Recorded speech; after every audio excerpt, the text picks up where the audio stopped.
আমি ভিক্ষা করে ফিরতেছিলেম গ্রামের পথে পথে।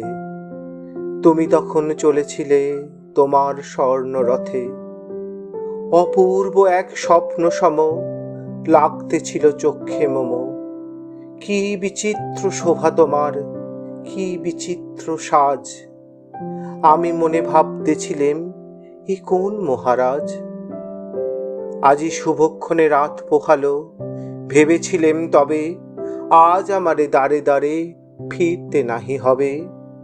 বাহির হতে নাহি হতে কাহার দেখা পেলেম পথে, চলিতে রথ ধন ধান্য ছড়াবে দুই ধারে। মুঠা মুঠা কুড়িয়ে নেব, নেব ভারে ভারে।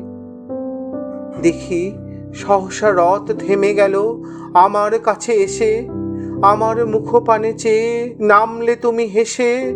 দেখে মুখের প্রসন্নতা জুড়িয়ে গেল সকল ব্যথা।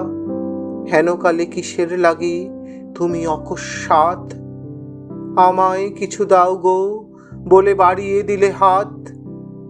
মরি, এ কি কথা রাজাধিরাজ, আমায় দাও গো কিছু। শুনে ক্ষণকালের তরে রইনু মাথা নিচু। তোমার কি বা অভাব আছে ভিখারি ভিক্ষুকের কাছে, এ কেবল কৌতুকের বশে আমায় প্রবঞ্চনা। ঝুলি হতে দিলেম তুলে একটি ছোট কণা, যবে পাত্রখানি ঘরে এনে উজাড় করি, এ কি ভিক্ষা মাঝে একটি ছোট সোনার কণা দেখি।